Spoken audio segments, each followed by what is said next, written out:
Welcome to today's Saturday stream. This is Detroit Evolution stream, as usual, on Saturdays at noon. Today we'll be doing a director's breakdown. This is looking at the script from the perspective of a director, especially the director who wrote it. But all directors do this with all scripts, regardless of whether they wrote them or not. In fact, it's actually even more helpful when you didn't write the script. But I like to do it anyway, because even though I might have known what I was thinking when I wrote it, there's still little hidden things that you find when you're actually trying to justify every single line that you wrote. And sometimes you find contradictions, or sometimes you find things that don't work or could be said better. And this is really helpful, because if you can't justify it to yourself, then you're not going to be able to justify it to your actors. And the whole purpose of this is to prepare your script before you actually shoot. In this case, I prepared it before we did rehearsals. I realized I only have the read 900 scenes in this actually broken down, which is at least half of the script. But any other like individual scene I didn't break down, because I know that I did this in advance of my rehearsals with Maximilian and Chris back in September. We did 2 Zoom rehearsals with just their scenes to go over just the read 900 stuff in the film, before we brought in Jill and Chris and Carla to do like a group rehearsal with all the other scenes.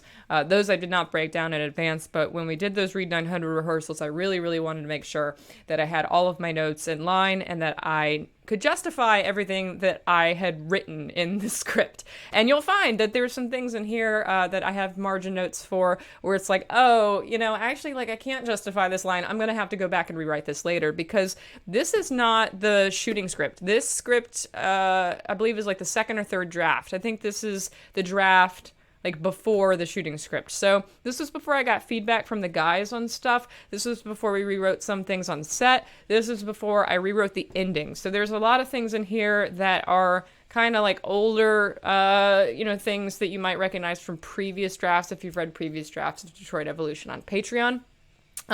So yeah, this is mostly the version of the script that we shot. It's pretty close. It's definitely not the first draft. In fact, I do have the first draft. That is here, and we'll probably be talking about this a little bit later. I don't think the director's breakdown, we'll see how long this takes. If this ends up being like only an hour, I'll probably go through this and talk a little bit about what all the annotations in this means, as well as I have a binder with some stuff and some other documents. I also have the director's breakdown for Detroit Awakening, so that'll probably be what I do after this. I'll go back through the Detroit Awakening one as well, so you can see the same concept. And the Detroit Awakening one is extremely thorough. I went through every single line of Detroit Awakening and justified it.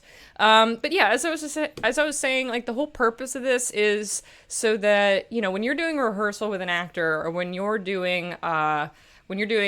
on set and you're directing an actor and you're trying to give him notes before a scene or even during a scene, especially if he does something wrong, you have this document to pull from. It's already annotated, that already has everything like justified and the margins.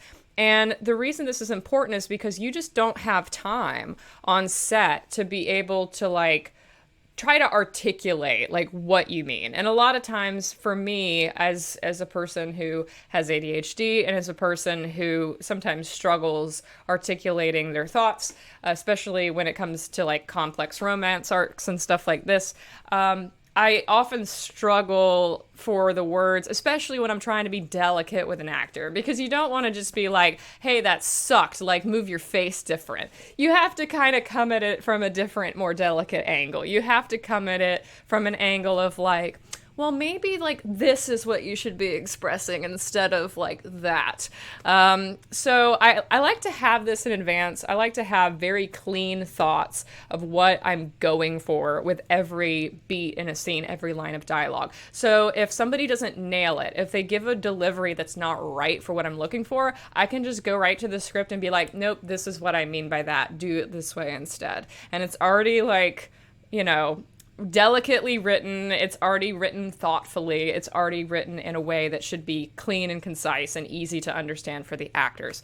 This was very helpful in rehearsal, and the reason I did this before rehearsal was so that Chris and Maximilian could know before we even shot, what I was going for every lines. And that's just one of the reasons why we were able to do 15 to 20 pages of script a day on set with Detroit Evolution, was because everybody was able to nail pretty much the first or second take without much, pushing from me, because we had already been through this in rehearsal. We had already gone over the script and talked about what every line of dialogue was supposed to sound like. And luckily, the actors have a pretty inherent understanding of what they were supposed to do. There were very few lines where I had to have them take multiple cracks at it because it was wrong. But at any rate, I feel like this was still very helpful. So we're just going to go through, like, from the beginning, what my insight actually was, and what my intent actually was for a lot of these lines. Because I think it might be interesting for you guys who know the movie, to see some of the deeper behind the scenes meaning of some of the things that I wrote for this script. Hey, John Hale in the chat. Oh yeah, John Hale just shot Truck Squatch, which was originally, right? I think it was Truck Squatch, right? It is a Sasquatch truck movie. Michael Merchant, I think, is in that. I've seen pictures of him on Facebook. Michael Merchant's a really cool actor. He almost got cast in Seven Deadly Sins. It was very, very close. It was between him and Graham, who I cast. Yeah. But yeah, I'm excited about Truck Squatch. I hope that's the movie that you made. But yeah, so here we go. We start with 9 Zen Garden. This is something that I've talked about in the past, for anybody who knows. Oh, wait, it wasn't that one? Oh, wait, that's right. Truck Squatch is the feature that you're working on, I think. I think you wrote Truck Squatch as the feature. Well, I don't know. Tell me about it later. Oh, Killer Reindeer. Oh my God, A Christmas Short. Fantastic. All right. So Knights and Gavin are directed to act as if they've settled into their relationship and there are no secrets between them, not overly touchy-feely or romantic. We are being vague to the audience into thinking that this is real and should feel ethereal. So this is kind of like we're setting the scene for scene 1. Some of these are directions for the overall script and cinematography and everything, and not just the actors. It's just me sort of being like, okay, I'm trying to remind myself of, what I'm going for as a director. So they are directed to be married. Like Zen Gavin and Nines are directed to act as if they are married. Most people watching Detroit Evolution are fans of DBH, so they would probably understand or catch on to the fact that this is the Zen Garden, right off the bat. And even Gavin, has a line in here about, this is your own mind. So it's not, a huge secret, but for people who are unfamiliar with DBH, or maybe people who just didn't put 2 and 2 together, we don't want to completely give away the fact that this is not reality. I love the clash later between when the Zen Garden switches to the real world, because I feel like that's just such a funny transition. The beauty of the Zen Garden that's interrupted with the harshness of how awful Gavin is in real life. Oh, Mimi's saying great handwriting, and I have no idea whether that's sarcastic or not, because my handwriting is terrible, and it will continuously get more terrible. This is decent, and then later on, it's just you might not even be able to recognize. I know that there's later on, it's just completely unreadable. That's pretty bad. But yeah, so this is back when my pen was fresh, and so is my hand. So then we break down every line of dialogue. We have Nines. Good morning, Gavin. Easygoing, happy to see him. Soft, easygoing, submissive. Interesting word choice for me for Zen Gavin. Nines is slightly troubled. This is interesting. So at least it's not just bureaucracy today, no dead bodies. This isn't Nines' opinion. Gavin in the Zen Garden is Nines playing devil's advocate against himself. It's supposed to be a partition of Nine's mind. It's the part of Nine's mind that speaks in Gavin's voice. So it's true that some of it might not actually be Nine's opinion. It's kind of his perception of what Gavin would say. Zen Gavin does play kind of a dual role, though, because there are times in the script where he plays more of that role of I'm actually like a subconscious part of you saying these things. And then there are there are times where Zen Gavin is like, no, I'm saying things that you completely disagree with. I'm saying it as if it was Gavin. This is kind of one of those times. People are complicated, alluding to real life Gavin. Nines has also adjusted to the blood and gore of his job. This is kind of a reference to Detroit Awakening, which has the whole point of Detroit Awakening is that Nine sees an android being ripped apart. This is very grisly for him. This is very impactful to him and his psyche. By this point, it's like, okay, corpses may be easier to deal with. That's growth from Detroit Awakening. That shows that he's kind of become used to the blood and gore of the job. He's been used to the more grisly elements. That's not what concerns him about what he has to go do today. People are complicated as a reference to Gavin. It is a reference to the relationship that he is currently developing with Gavin, and the chemistry between them that he can't do anything with. And thank you to everybody who's given out gift subs. Jan9, Dilger, and March also subscribed. Thank you guys so much. All right. So wait, hold up. This is Gavin undoing Nine's shirt collar. He had noticed this for a while. He almost overlaps him in dialogue. He almost interrupts him to say this. This Gavin is the influence of Gavin on Nine's personality. So that's your third angle, because you have the angle of he speaks in Gavin's voice. You have the angle of he's just Nine's subconsciousness in a different form. And then you have the angle of there are parts of Nine's own personality that have been influenced by Gavin. Because Gavin is kind of the person he's imprinted upon as soon as he woke up, and Gavin has a lot of influence now on how Nines thinks, on how Nines speaks. The reason why Nines swears more in Detroit Evolution than he did in Detroit Awakening is because of Gavin. There's just a lot of things that are subtleties, and I think I might even point them out a little in this breakdown. We'll see, where Nines clearly has spent a lot of time with Gavin, and there's an impact of Gavin on his personality.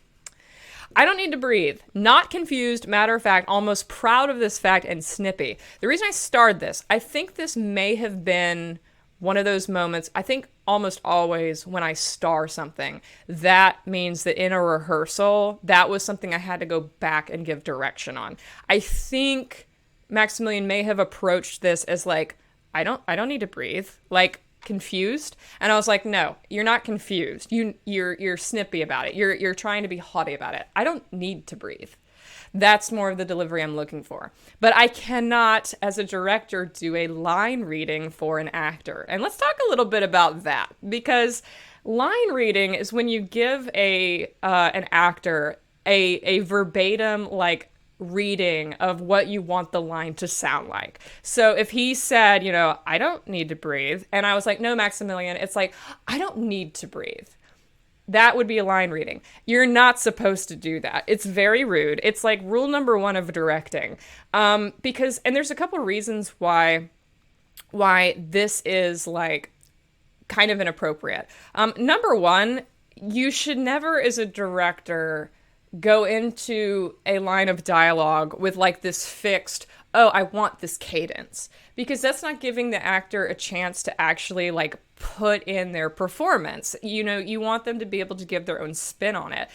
The second reason is most directors, like myself, are not actors.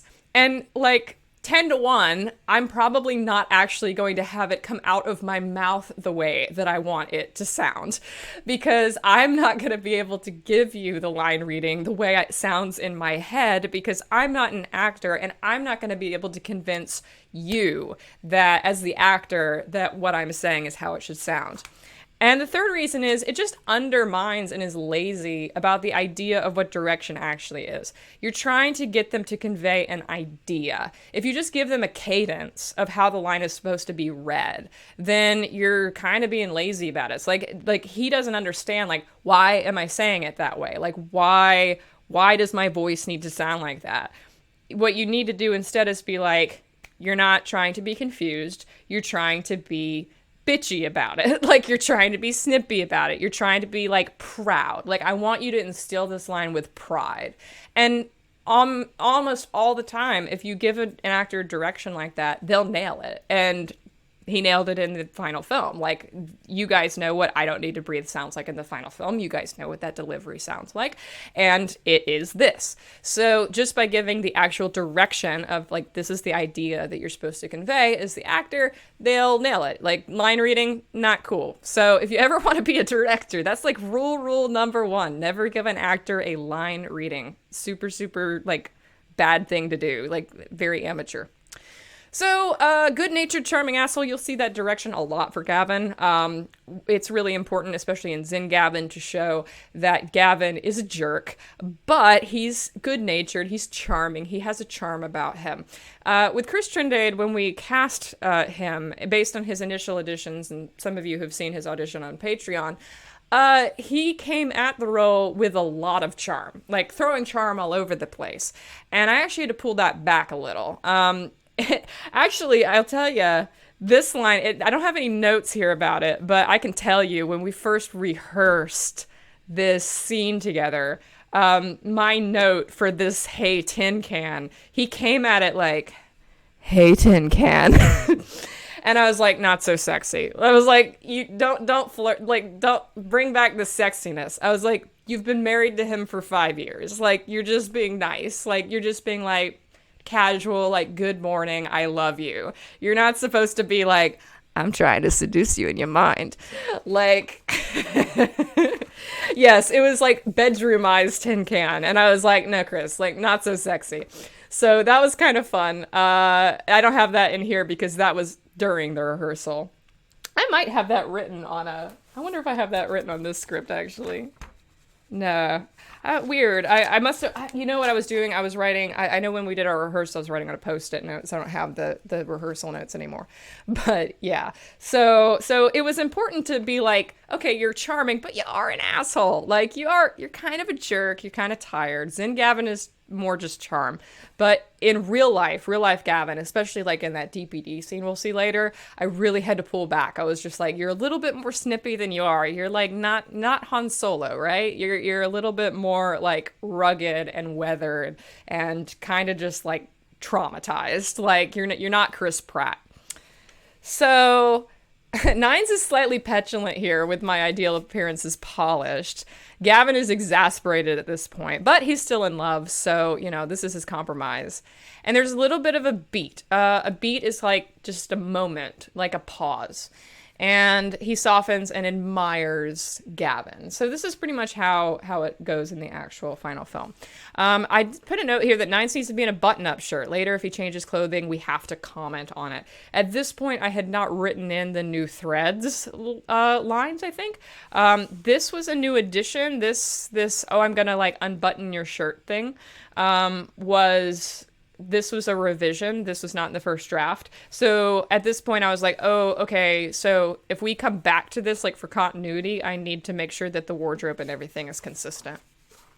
So I'm also like putting on my producer hat as well. When we go back to the real world, Gavin says, Nines, you blew a fuse or something. He is concerned, but he is covering it with his snark. Nines is disjointed between fiction and reality, very controlled and deflective. And I think Maximilian did a good job of kind of like stilting out this line a little bit and being like caught off guard by this line a little bit. And Gavin lightens up. He's relieved. He says, relieved that Gavin is okay. That's meant to say Nines. We go down here to this exchange between Chris Miller and Gavin. Gavin is joking. I make it very clear that, you know, he's not trying to be actually mean to Chris Miller. He's still being like, they're just friends. Chris says, I've been a cop for 9 years. It's something I haven't seen before, because he's not letting Gavin's BS get to him, even though he's joking. He's like he's used to Gavin being a jerk. Gavin is annoyed that Chris wasn't bothered by his BS, but he moves on. So Nines delivers, don't worry, I've never been intimidated by people who hate androids, with confidence and a smirk. I put this in there that Gavin looks momentarily sheepish, knowing that he was once such a person, but Nines smiles at him just slightly, and then they get out of the car. I like this exchange in the movie. It's kind of an underrated exchange. I don't see people talking about it a whole lot, but he does give him like a little bit of a look there, and Gavin just kind of rolls his eyes and like doesn't say anything. This is the deleted scene between Nines and Chris, where they talk about going into Jericho and how Chris seems nervous. Nines is concerned, but he's trying not to pry. He's just trying to be reassuring. He's just trying to be a good friend. And Chris is mostly just somber and mumbly and not really in high spirits in regards to this. Tall protester, where do you think you're going, plastic? He knows that he could crush this android. Because even though Nines is pretty tall and whatever, the tall protester is like 6'7". You've seen the movie. You know Jay Shaddix is a big guy. He does not know that Nines is a military-grade android. He just sees Maximilian. And so he is just like really at it angry. He's very confident. He knows that he could just like rip this android in half. Gavin is big bark, big bite, because no one fucks with his man. He is both in it full on emotionally and also is prepared to strike. This is not a bluff, is what I'm coming out with this line. And the protester is not afraid of this little punk cop because he's even smaller than the android is, so we go at this with complete confidence. Gavin's very self-satisfied when he punches the protester, but he's still angry. He's still, like, keyed up. He's still angry that he had to do that. When Nines catches the protester's hand, he's cold, badass Terminator, but he's pretending to be unaffected. There's a lot of nuance to that because, yes, in his line delivery, he is cold and he's threatening, but I think Maximilian did a good job of also putting a little bit of a little bit of being upset into that line, right? Like, it wasn't just completely cold. It was also like, you can tell he's bothered in that moment, especially when he lets go of the protester's hand and he kind of hesitates for a moment and then he like guides Gavin into Jericho. You can tell that like that got to him, that it's gotten under his skin. And Maximilian did a really good job of embodying both of those emotions at the same time. All right, this is a fun scene to break down because there's a lot of undercurrent stuff. There's a lot of subtext in this scene that we're going to go through. This is when the guys are going back and forth about like, oh, like you could have been arrested for assault. And then he's like, no, like, he was a terrible person, punch Nazis. And Nines is just like, that's not legal. And they go back and forth. And as you've seen in the movie, it's a little bit of an exchange. It's a little snippy at one another. But the guys are concerned about each other. They both deflect it. They are arguing, but they are not angry at each other. They are embittered by the experience that they just shared. This is something that I pointed out multiple times to Chris and Maximilian through several scenes in the movie because this really does happen multiple times throughout the script. Multiple times throughout the script, Nines and Gavin argue, but they are not arguing at each other. They are not angry at each other. They are angry at their situation, and they are both expressing some kind of negative emotion in the same conversation to each other. This is a good example of that. I actually would even argue that the bar scene is kind of like that. I think that the apartment scene is kind of like this. I think the nightmare scene might be kind of like this, to where they're both like being negative, but they're not angry at each other. They are not each other's conflict. The conflict is a third-party source. This is an important nuance to get right when you're directing and when you're performing, because you don't want to have them act like they're angry at each other, because they're not. They're not coming at each other in a sense of like, I'm trying, because when you're angry at another person and when you're arguing with them, you're trying to hurt that other person. And there's only one scene in the movie, and I think it would maybe be either the morning after scene or maybe the bar scene, where they say things to the other that has the intent to hurt the other. This is not a scene where they are intending to hurt each other. This is a scene where they're negotiating the negative situation that they both experienced. So when Nine says you're lucky no one was filming that, the last thing you need to get is fired for assault, he's a little wry, but also really, Gavin, let's not get fired. He's trying to come at that with like, okay, I'm not trying to like nanny you or whatever, but seriously. Gavin is still pissed that they had to deal with that. So Gavin comes at this line with, no one's gonna give me shit over putting some backwards asshole in his place. He is pissed that they had to deal with that. He's not, again, like, he's not countering Nines. He's angry at the situation. Perhaps in the court of public opinion, but Captain Fowler didn't hire you to be a vigilante. No, he's really serious now. Like Gavin, like, we can't do that. I'm looking out for your well-being. Get off my dick, whatever happens, it was worth it. Besides, you're the one who broke his hand. He's got residual anger flowing over here. He collects himself in the middle, and Nines can give him some softness to work with. So this is Gavin still being angry on the behalf of Nines and what he just experienced. But Nines keeps kind of trying to give him a little bit of softness to, like, tell him that they're okay. Like, we are okay. It is what we just witnessed that is the problem. So when he says that could be justified as self-defense, he's kind of like introducing a little bit of levity into the conversation. And when Gavin says, take it from someone who's been in a fight or two, I had it covered, he's like returning that levity. They're getting back to being okay. Now, Nines escalates levity to flirtation with as charming as your scars are, I don't need my honor defended.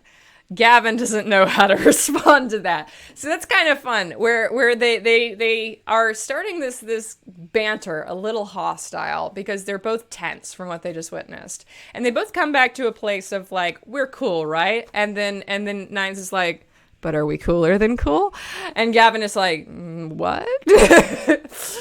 So, yeah, like, Gavin, no thoughts, head empty. Right, Nev.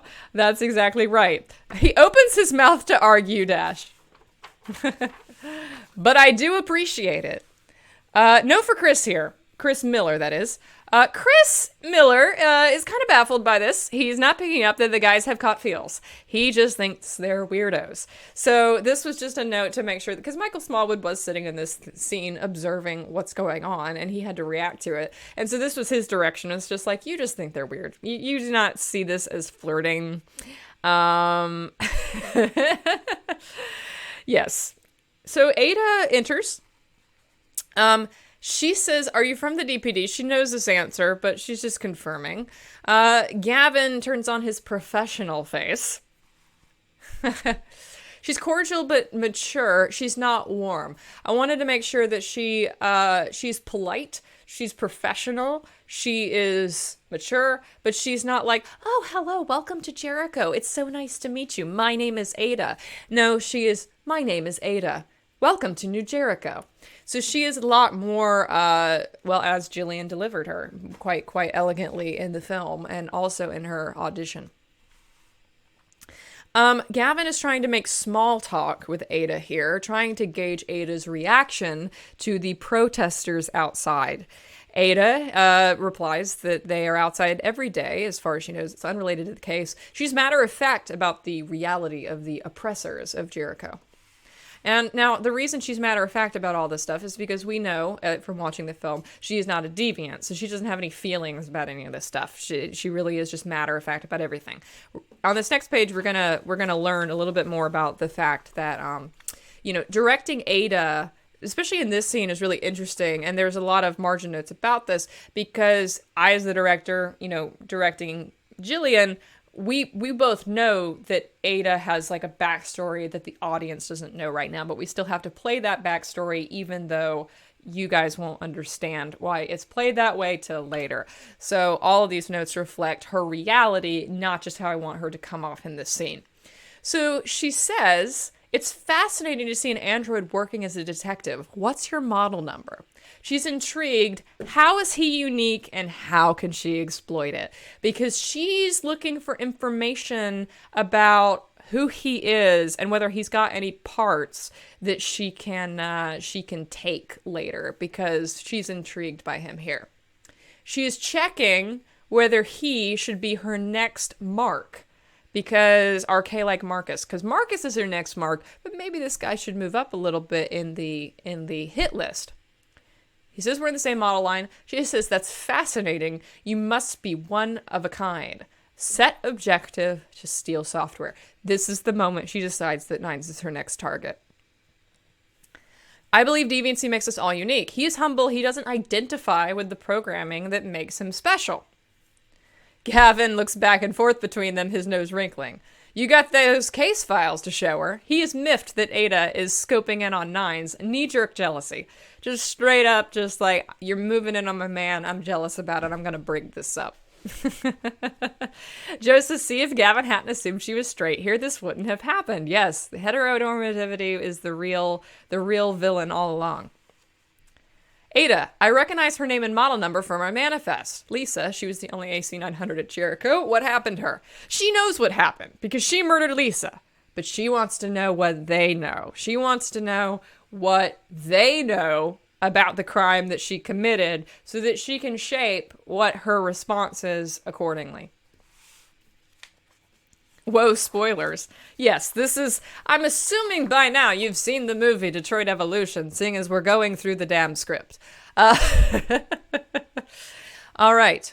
What do you need from me? She's letting them, again, she is letting them take the lead. She is asking questions. She is planting the seeds so that they set up what they, they're telling her everything that they know. They're telling her everything that they need so that she can stay 2 steps ahead of where they're going.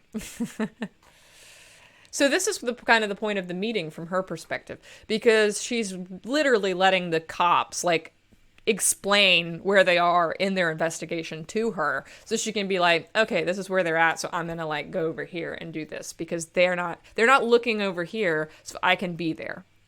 Ada returns to her seat contemplative. This is a good opportunity to distract them from realizing that it is her, with the whole interviewing the known associates. So she's happy to hear this. She's happy to hear that they want to interview other people at Jericho and interview people who are friends with Lisa, because she knows that's going to keep them busy for a while and keep them off her trail. As a non-deviant, she does not have admiration for the concept of deviancy. So she says deviancy opens so many doors, not all of them are kind. So she is able to kind of distance herself from this objective idea that deviancy is the best thing ever. She kind of takes a dig at it here. All right, so this is a fun scene in the New Jericho lobby. You must be one of a kind. Goddamn, can't take you anywhere. He is annoyed that he perceives that Ada was flirting with Nines, and this comes from jealousy. That's probably pretty obvious. That is not what she sounded like.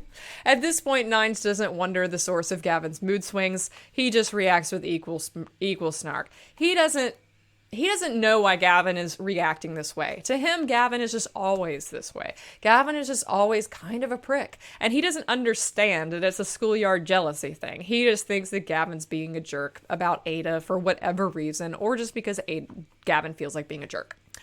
Gavin, I don't know how I was going to express that to Chris, but that's about the summary of his reaction there.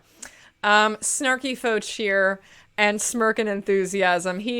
They're taking the piss out of Gavin in this. But then Parker comes in like a wrecking ball, confrontational, unafraid, distraught. How dare Chris Miller come here? And Nine steps in, he's just like, oh, you must be talking about me, right? I'm confused and polite. Not you. That was cut from the original, from the final version of the film, because capturing it just didn't really work on film, but that was in the script. He's speaking purely from emotion. My name is Parker. I was at Capitol Park. And all of Parker's stuff is really interesting to write about, because Michael Daly had a really good understanding of this character, even in his audition process.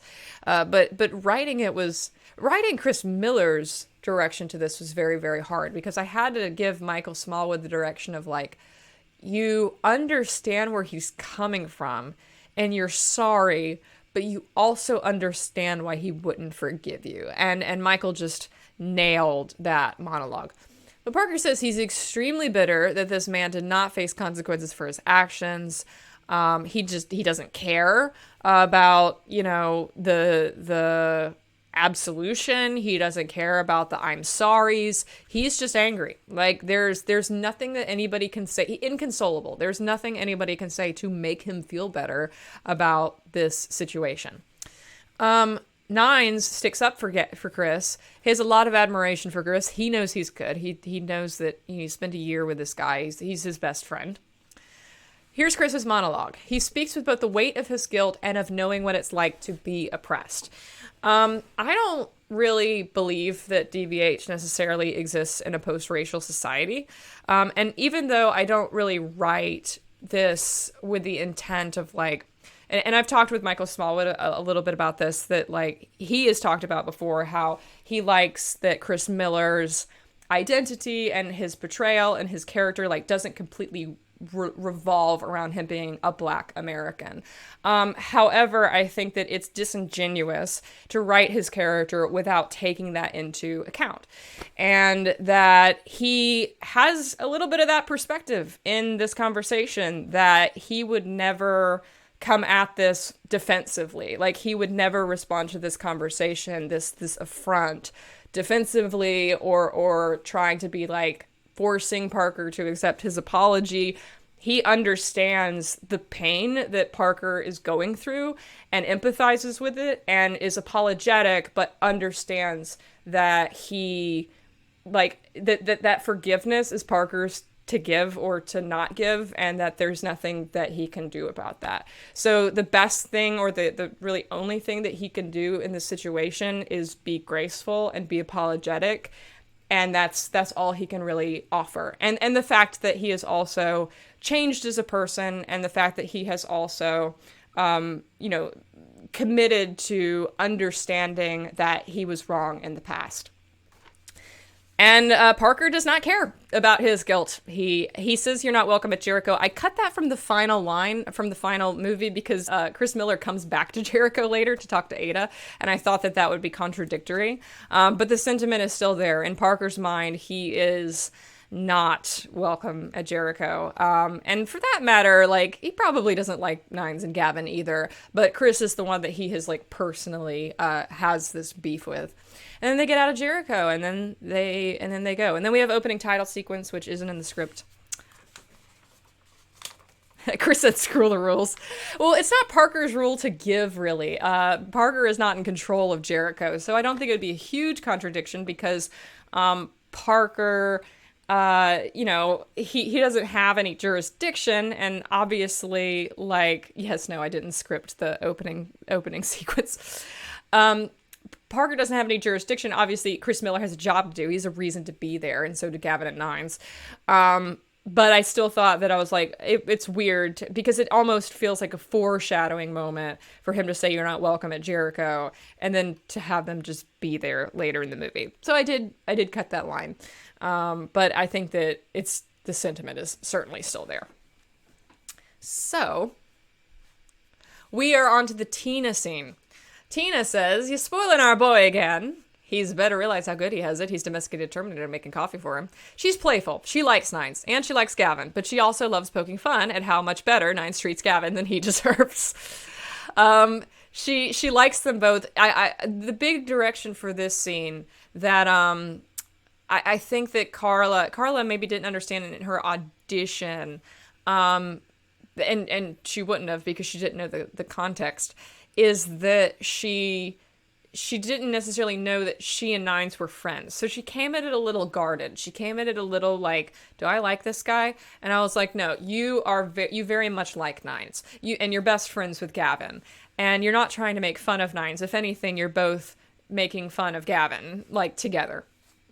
Nines acknowledges that she is right. Gavin is a handful, but they do both love him. So they're both coming at this love of Gavin through playfulness and through making fun of him. And I was going to finish this scene, but I guess I didn't. I guess this was one of those situations where I was like, oh, I have the Chris and Maximilian rehearsals coming up. I should go through the Read 900 scenes first and then go back to these later. And then I never did. But our next scene is a Read 900 scene. So that is what this is. All right. So this is a fun scene with a lot of banter that goes back and forth. We have, oh, thank God, 105 degrees, 3 creams, 1 sugar, exactly as you like it. He's a little proud of himself for this. This was a joke that was cut. It was too rom-com, as you know from the deleted scenes. In the actual movie, it's just, oh, thank God, I hate you, you love me. This was cut. But the direction for it was, he's not letting Nines be too proud of himself. Sometimes he wonders why he loves this man as he says, I hate you. It's because of how he looks when he says stuff like this. Snark, but also trying to gauge Nine's reaction to saying the words, you love me. So this is a cute little back and forth because they're both testing each other. And we're going to see this even more in the stakeout scene. They test each other constantly. They're like throwing each other little bones and like, I want to see how he reacts when I say, you love me. And if he gives me a good reaction, maybe that means it's true. And if he doesn't react at all, oh, well, maybe I'm jumping at shadows. Move your feet, reasserting dominance. I love that about this scene. You'll see this multiple times. And I kept, this was another thing about directing Chris Trindade. I was like, you gotta let him have the last word. Like, you gotta let Nines have the last word. That's the whole point. Gavin always lets Nines have the last word. And there are a couple times he didn't want to do that. But I was like, that's their relationship, is that Nines is the only person who can have the last word with Gavin. And at the end of the day, Gavin kind of just likes being told to shut up. Gavin always folds. Always folds. Let's get to work and suppress our feelings. Have you been thinking about the case? Yes, let's.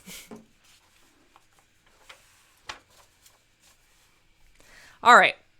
Nines quickly picks up on Gavin's observation of the word valuable when talking about black market motivations. So they're understanding each other when it comes to their work together. They are reading each other's mind very well.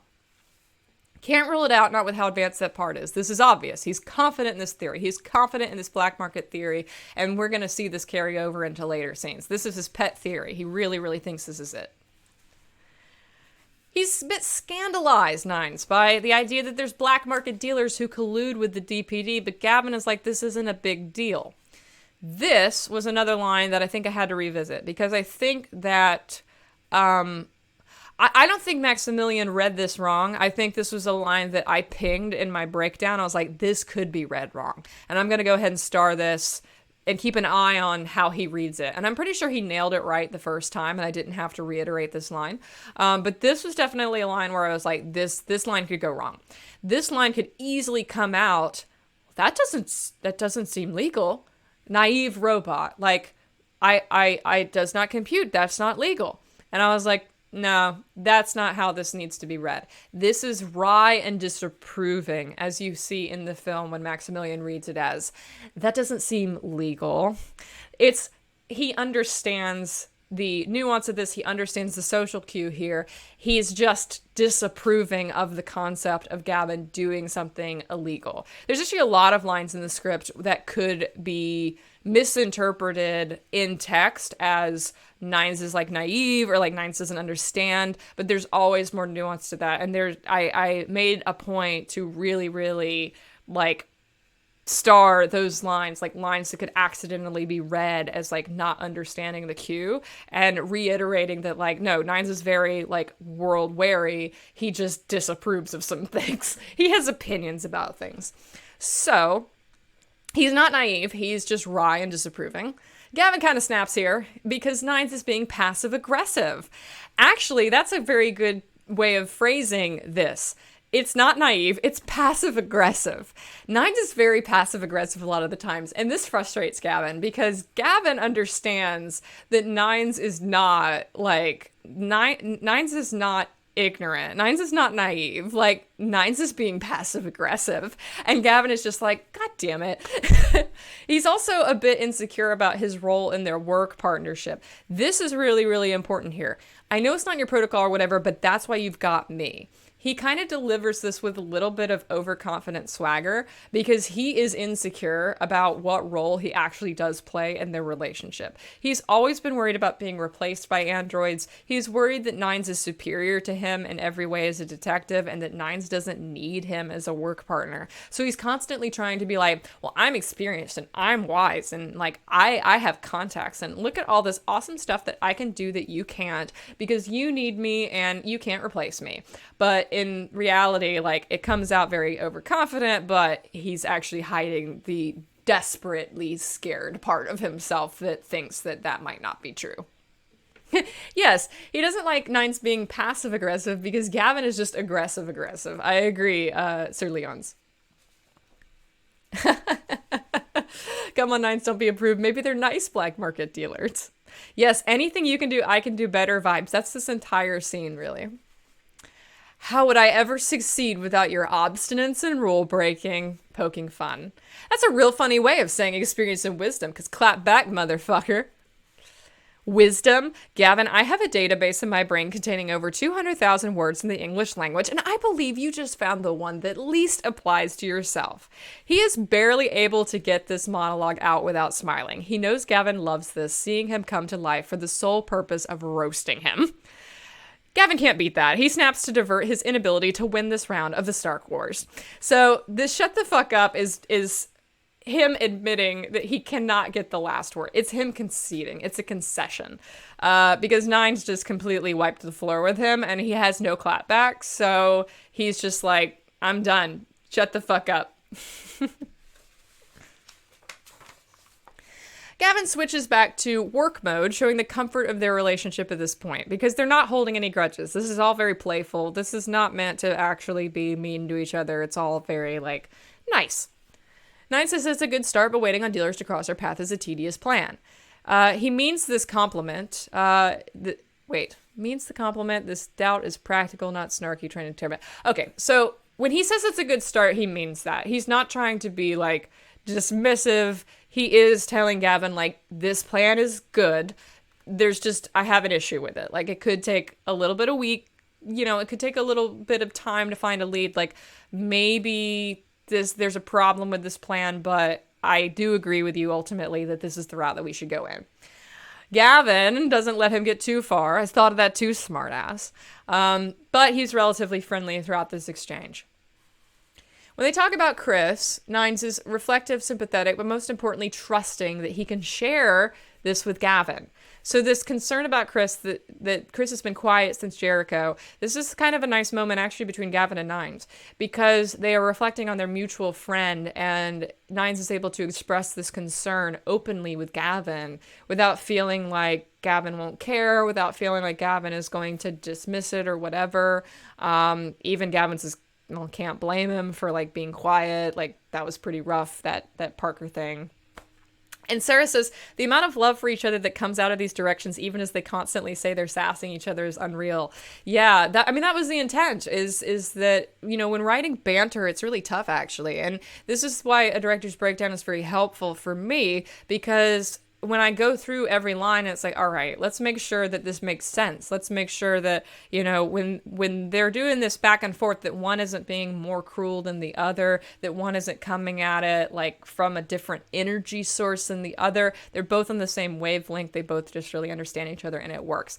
And it works when you have actors like Chris and Maximilian who have really good chemistry with each other. And when you have an actor like Chris, who is an actor who their portrayal of Gavin had to actually be pared back from being too charming. So he came at it with, like, charm for days, and I was just like, okay, you don't actually need to be that charming. You can actually be a little bit more of a bastard. And he was able to pull that back. It's a lot easier to pull back on charm and flirtation and stuff like that than it is to force it. If they were both kind of sticks in the mud, they didn't have any chemistry, and they were very, like, work mode, procedural with the scene, it would have come out really odd. Like, they wouldn't have had as much of a rapport. It would have felt more forced. But the fact that they were both like almost suppressing flirtation with each other kind of works for this scene, because that's sort of what Gavin and Nines are doing. Like, Gavin and Nines are flirting, but they're both like really, really like covering it up and holding back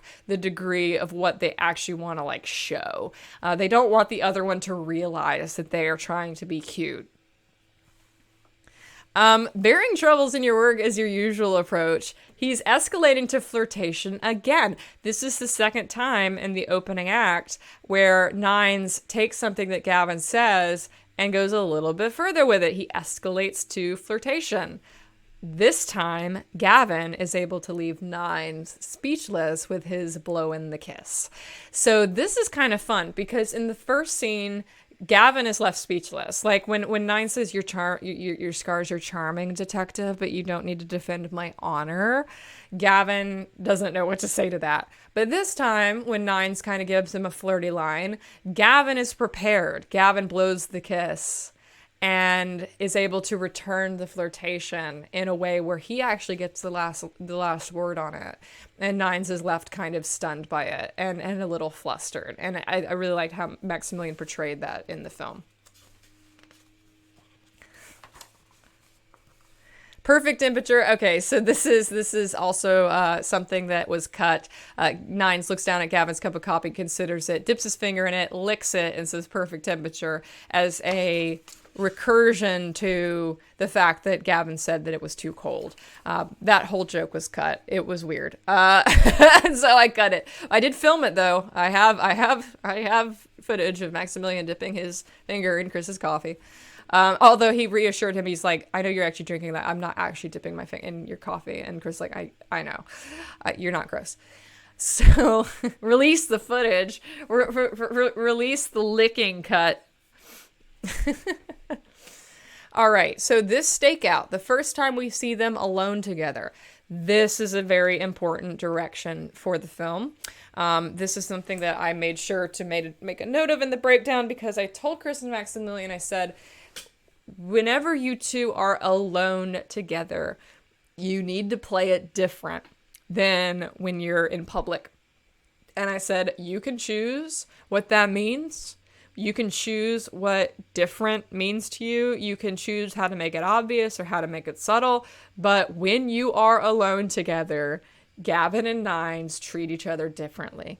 And so you'll see this in all the other scenes, like the apartment scene, nightmare scene, other stuff like that, when they're alone together, as opposed to being at the DPD or at Jericho, where they're surrounded by other people. And, you know, they still flirt and everything in those scenarios, but this is more raw. This stakeout scene has a lot of subtext in it that's going to be fun to dive into. So, Nines, the binoculars aren't necessary. My vision can zoom up to 850%. Did you know that I'm better than you? Yes, you've told me. I love that.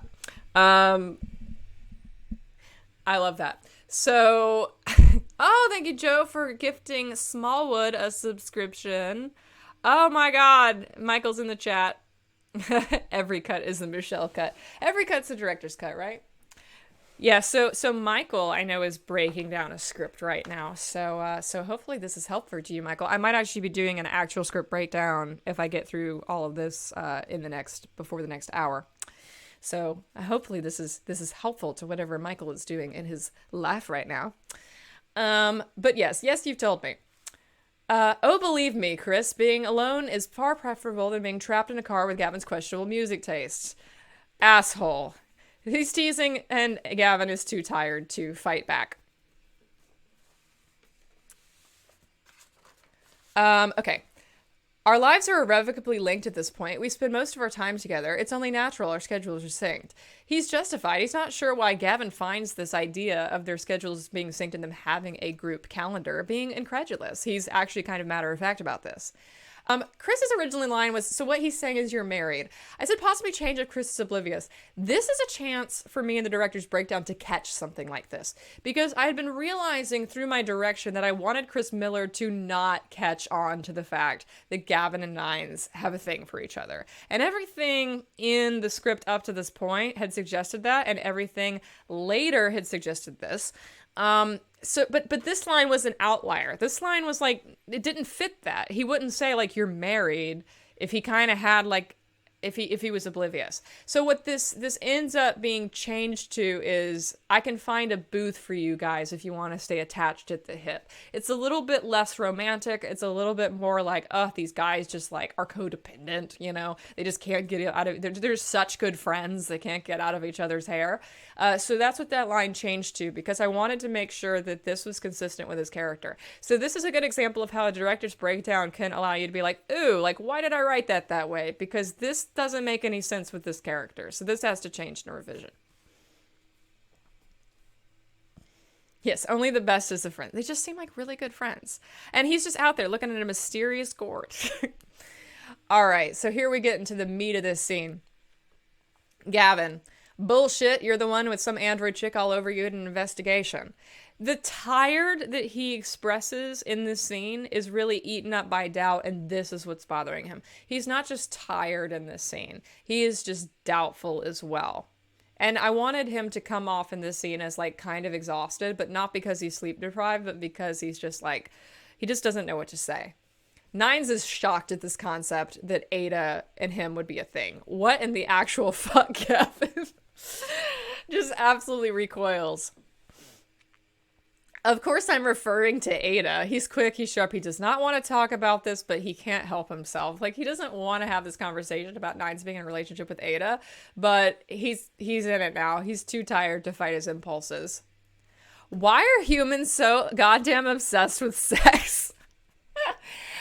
He's just baffled. He's just baffled by this. I love Nines' margin notes in here. Nines looks at him curiously at the response of this, "You are truly appalling at she's aesthetically pleasing, but I don't feel anything for her." As soon as Nines says this, Gavin visibly relaxes and softens up. He's like, okay, now I believe you. All right, now that I don't have to worry about that. Maybe I'm terrible at covering up why I'm asking this, or the hope in my voice when I'm asking you what would make you feel something, but I'm just too tired to fight it anymore. Let's like subtly have this conversation about our feelings. Nines is thoughtful. He has never considered what would make him feel something. There's always just been Gavin. He's never looked for a pattern. So all of this is, of course, said with Gavin in mind. He thinks about connecting with Gavin on a mental, emotional level. He thinks that he fixates on certain aspects of their appearance that he finds charming. It dawns on Gavin that Nines is just referred to his scars as charming. Recently, in that first flirtation scene that stunned Gavin, that left him speechless, that he didn't have a comeback for, he remembers this because he was left speechless by it. He stares at Nines for a moment but says nothing. Gavin is a good detective. He sees this clue. He sees the clue that Nines is putting down, that maybe Nines is feelings for him. The problem is he's also an insecure human, and as soon as he sees the clue, he finds some way to dismiss it. He finds some way to gaslight and talk himself out of the concept that Nines could have feelings for him.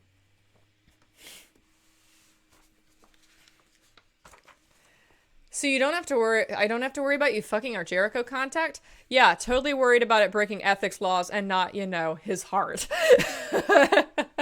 So he tries to present this, of course, as, oh, I was definitely worried about you, like, having a conflict of interest. I wasn't worried about you for my own romantic feelings. Nines snaps that he wasn't designed with such programming, so no, he doesn't have to worry about him fucking anybody. It pains him to say this aloud. It is a reminder of why they can never be more, and he always manages to forget. This is in mind of, like, he realizes that when he has to admit this to Gavin, when he has to say this aloud, that he's admitting to Gavin point blank this insecurity he has about why he and Gavin in his mind can never be together. So this is a very painful line for Nines to say, and yeah, and I think Maximilian did a very good job of encompassing that pain in this line.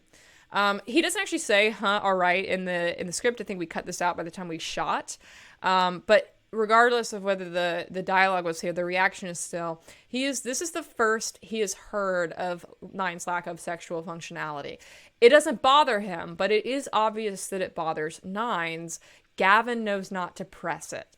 This is the first time in the script where when Gavin has the last when Nine says the last word about something, Gavin isn't bitchy about it. Like Gavin doesn't press it the way he does, or it doesn't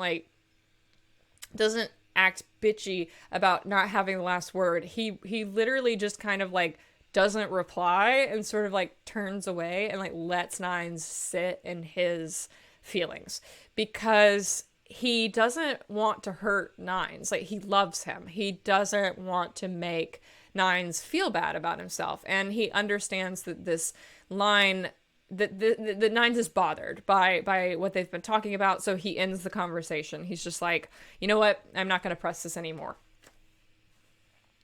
Yeah, look, a distraction from your angst, he points out Lotso.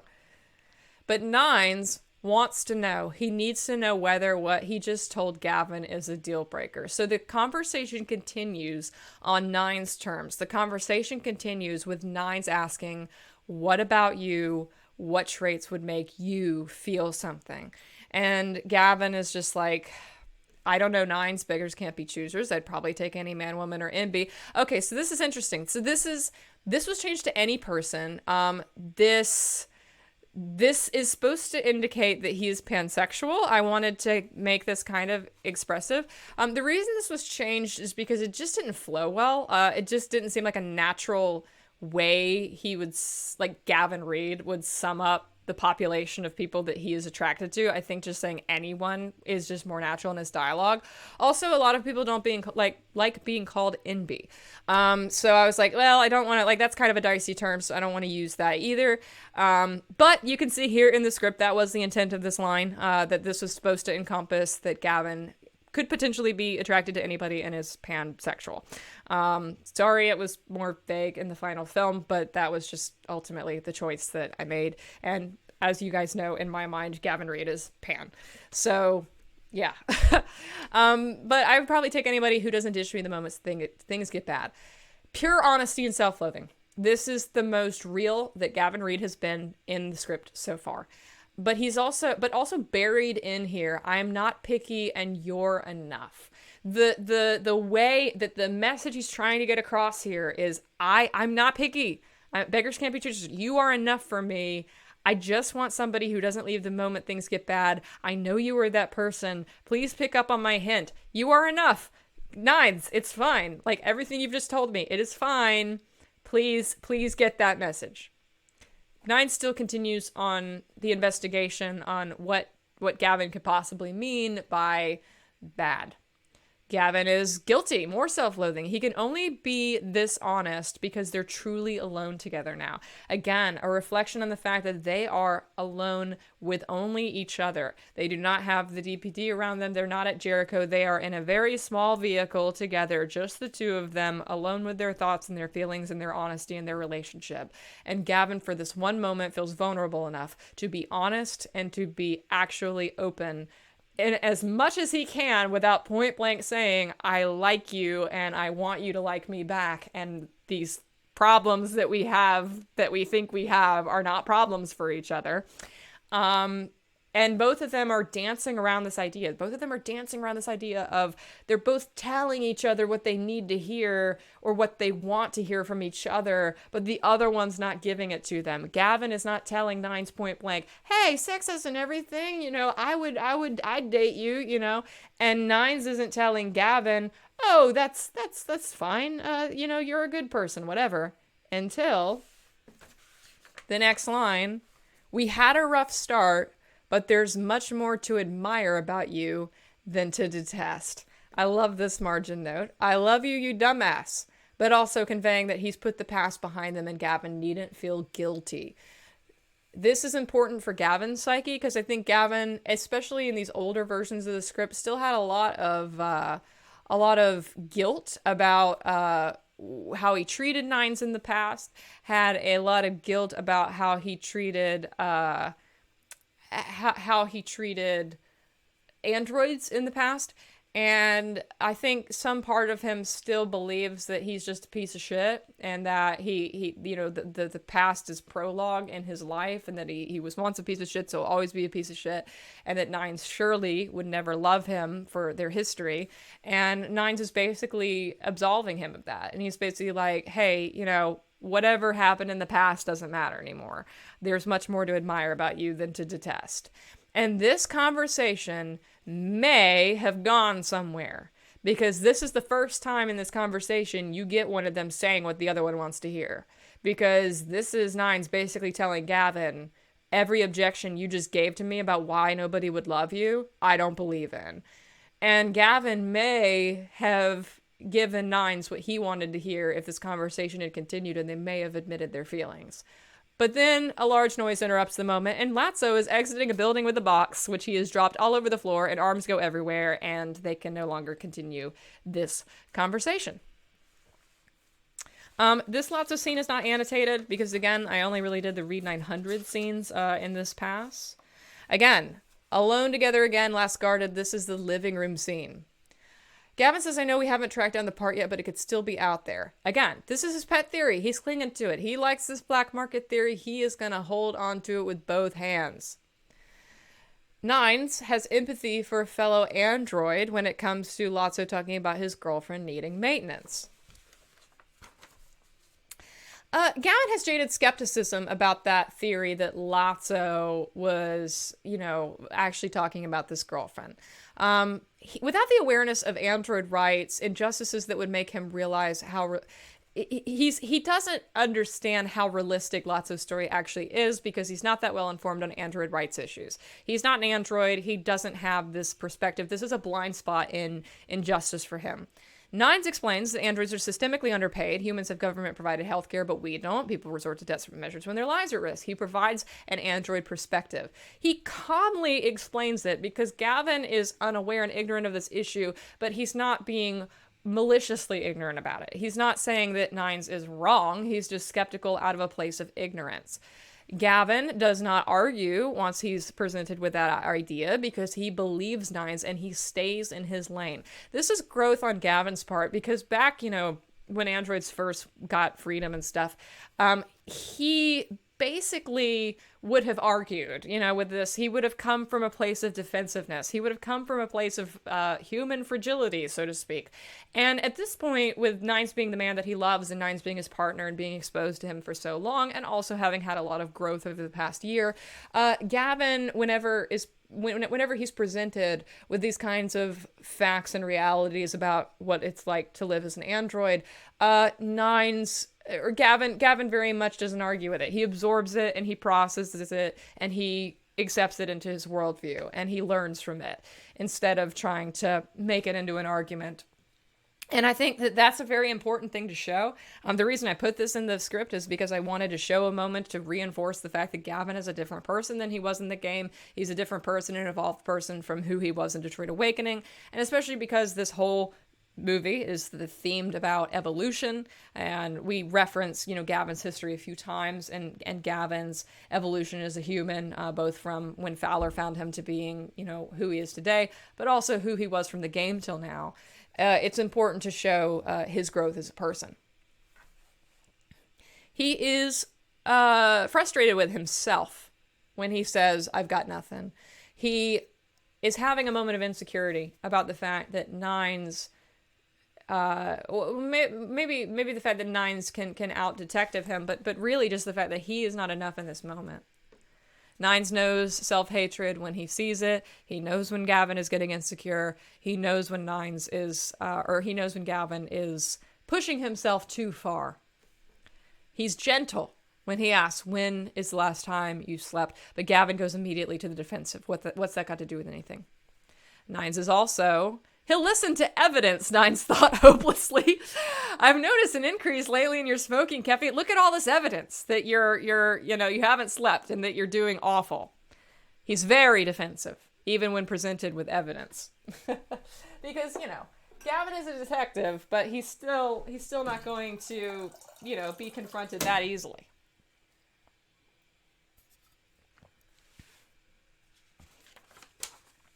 Oh, we got a lot here. I'm gonna water the pipes. Ah, yes. I love this. Fine. If being gentle won't work, then I'll be firm. That always puts you in your place. Gavin doesn't have an answer to that. It does. So this is kind of funny between them because we see Nines starts off gentle. He starts off loving. He starts off loving and gentle, and Gavin gets defensive. So he's like, fine, reasserting dominance. Go to bed. And this is kind of their dynamic. Nines is activating dominant mode. And it works. Gavin gets put in his place again. So now that Gavin is listening to him, he can go back to being gentle. Nines is very reassuring here and safe. This is part of the idea of Nines being the sort of dominant one who has the last word, is that he makes Gavin feel safe. He's the only person who has ever managed to do that. And that is why Gavin caves when it comes to these moments. That is why Gavin lets himself be quote unquote put in his place, because that place is safety. And Gavin acts against his own interest constantly because for whatever reason, he doesn't feel like he deserves those own interests. He doesn't feel like he is capable of those own interests. He feels like he has to overcompensate for things, and he throws his interests away. And Nines reminds him that it is okay to do things that make you feel safe. And it is okay to go to sleep. It is okay to not be the best. It is okay to not overwork yourself. I am here to tell you that is okay, and that I will keep you safe emotionally and physically in the meantime for you to relax. And so that is why this dynamic works. It's not just Gavin, giving up or waiving his opinions or whatever. It's not like Gavin is being beaten down. It is that Nines is presenting a reality of safety and safe living to Gavin, and he's the only one who can convince Gavin that is okay. Everybody else, when they say, go drink water, go to sleep, stop working so hard, Gavin brushes them off. But when it comes from Nines, he knows that Nines has his best interest at heart. He knows that all Nines wants to do is to keep him safe. And so he believes it when it comes from Nines, and that belief makes a big difference. So that is where that comes from. Nice. It's okay to have feelings. Gavin, you take that back. All right. Gavin gives up the fight. He is too tired for it. His pride doesn't care anymore. Because this is all about pride. Fuck pride. It doesn't hurt. It doesn't help. It only hurts, right? Our favorite Read 900 fic. This is all about Gavin's pride. Nines is the only person who can make a dent in it and who can show Gavin that you don't have to be proud. You can be safe. Nines says, get some rest. All this will still be here in the morning. This is a reminder of the bigger picture. Hey, look, go sleep for a little bit. It'll be here in the morning, all right? We don't need to solve this in the next 5 hours. Think the world will keep turning. But it's also a reminder that he will not solve it without Gavin. That I think there's a little bit of insecurity here. There's a little bit of insecurity that if he goes to bed, that Nines is just going to do all the work for him. And he's still a little bit insecure about being replaced and being outdone by his partner. And Nines basically reassures him, I can't solve this case without you. You are necessary. You are my partner. We're going to do this together. Now, what ends up happening is that he actually does work on the case by himself. But had they not fought the following morning, he would have presented the evidence to Gavin and they would have worked on it together. And from this point on, the fight actually causes them so much discord that they lose traction on the case. And Ada starts getting away with Ada stuff later on because of this miscommunication between them. And then only when they get back together again at the end and start communicating and working together again can they bring each of their respective talents to the investigation, find where Ada is, and stop her. So everything from this point on, their investigation falls apart because they're not communicating anymore, they're not working together well anymore, all of that. So Gavin wants to thank him. This is what he's going to say before he walks into his bedroom. He wants to thank him, but he can't bring himself to. He's too overwhelmed by having this man in his life. It hits him as soon as he sees Nines there more than he deserves. He's just speechless at looking back at Nines, and it just hits him that he has this person he does not feel like he deserves in his life. And all he can really do is just say goodnight, because all the things that he wants to say, he just can't find the words. So now we get to another Zen Gavin scene. Insert commentary about Nine's new wardrobe. Again, the new threads dig it. That was added in later revision because we needed to go back and talk about, we needed to address the fact that the buttons were undone and he's changed that and stuff. And I just had a cute idea about how he would be in a different outfit in this scene. He's analytical. He's thinking aloud. He's mostly talking to himself. Now, Gavin in this scene is very much Nine's internal doubt playing devil's advocate on itself. In the first scene, Gavin is kind of the Gavin that speaks in Gavin's the Gavin that speaks in Gavin's voice in Nine's mind. He's like the part of Nine's mind that is Gavin.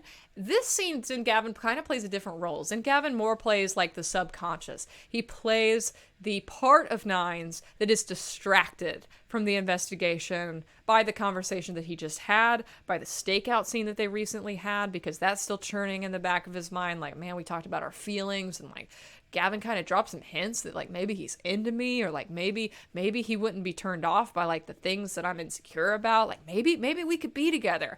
And Zen Gavin is that subconscious. That Zen Gavin is the little devil on his shoulder, that little part of his brain that is like, so, well, what do you think Gavin was gonna say before he walked into his bedroom? Like, I picked up on that. I'm curious about that. And Nines, this is his subconscious.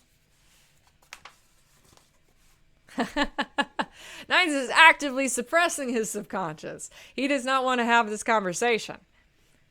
But Gavin is soft. And he's charming. And he's soft. And he's an asshole. That's in Gavin. Alright, so this is Nine's monologue about why he and Gavin cannot be together. Nines is in deep emotional pain to say this aloud, to tell himself that what he wants with Gavin can never happen and that he is quote-unquote broken. I know that that this is just a common thing in ace stories where ace people are presented as broken. I didn't want to do that with this movie. I wanted to be very careful about not showing Nines that way. And by the end of the movie, he's accepted. They can have a relationship together. It's very much shown as it's not a deal breaker. It's not anything to be concerned about. However, this is an internalized thing. We have to remember this is Nines' reflection of himself as he's coming to terms with who he is. I think, at least in my personal experience, this is a common and frequent thought process for a person who is asexual, aromantic, to think of yourself as that there's something wrong, there's something off about me, right? And this is something that happened to me for sure, of just like, what's wrong with me? How do I fix it? Like, and I didn't want to lean too much into this in terms of like, I did not want to revolve Nine's entire storyline about this idea of broken versus fixed and all this stuff. But I think that it would be disingenuous to the ace experience to not have him have a moment of thinking that to himself. But I made very careful to make sure that I'm pretty sure no other character in the movie holds that against him. I think every other character outside of Nines is accepting of him. He has to accept himself. Like that's the difference, I think. There's not other characters like defining who he is. It's a journey of him defining himself. Now, Gavin, again, is his subconscious. Gavin is still part of himself. Zen Gavin. He's reflecting the car scene. He's playing devil's advocate, you know? Now, this is actually a completely different line. This is interesting. You can't compartmentalize this shit like it's a folder of evidence. You might live forever, but he won't. What if you run out of time to be what he really needs? Didn't seem to want anything other than acceptance. This actually changed in the script to, that's not what he said at the stakeout, He just wants someone who doesn't hate him. That was what it was in the actual film. But this is a similar essence. He's pulling back in the stakeout. He's like, Gavin doesn't care, right? Like, he even said point blank in the car, he doesn't care. And so his subconscious is playing devil's advocate with him. This is the part of him that does accept himself and does have hope for a relationship with Gavin. But this is his primary conscious, his frontal conscious, to question, who he is and what kind of relationship he could possibly have with Gavin. Because he doesn't know what Gavin is thinking, and this is his best guess.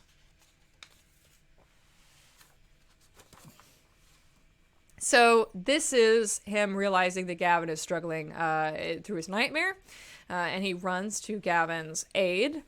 When he sits beside Gavin and basically shakes him awake, he momentarily forgets pretense and social barriers. He acts exactly how he feels, and that is to touch Gavin and to wake him up and to hold him.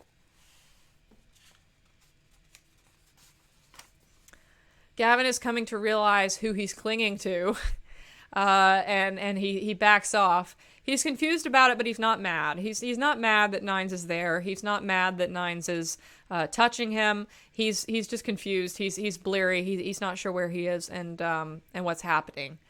Nines is flustered. He's trying to just divert from how vulnerable he just was when he embraced Gavin. Now, in the script they embrace. In the film, they kind of just back off from each other very quickly. I prefer that. But Gavin deflects as well. Don't go, strike through. Deflects with humor. He's trying to deflect it with sarcasm. And guess now you know why I don't sleep. Ha ha ha ha ha ha. It's funny, isn't it? But really, he's just like, I don't go. Don't leave me. I'm vulnerable. When Nine says, "What were you dreaming about?" he's begging for Gavin to let him in. He just really, really wants Gavin to let him into his world. Gavin considers it, but it's too dangerous. He deflects again. He's still deflecting. Nines is disappointed but not surprised, but he does say, "Learning more about you would never bore me, Gavin." Nines then blurts, "I could stay in here with you. Research shows physical touch is good for humans. It releases serotonin." It comes out quickly. He says all of this before he can think too hard about what he's saying. But Gavin has knee-jerk hostility when he says, "Hell no, I'll take my chances with the cat." Nope, we're not doing that. He's not blushing. You're blushing.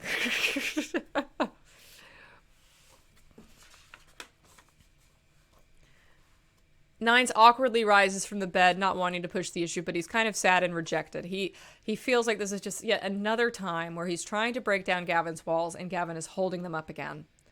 But he cannot mask his hurt, but he amends. He doesn't push it too hard with Gavin. This is an important Gavin line. It's a turn when he finally decides to open up about the dream. He does not start talking about the dream because he realizes that he hurt Nines and wants to open up to him to, like, get back on his good graces. He says it because he deeply does not want Nines to go. It is to stop Nines in his tracks and make him come back, because when he sees Nines walking out that door, it hurts him. He has to just, like, instinctively stop him from leaving.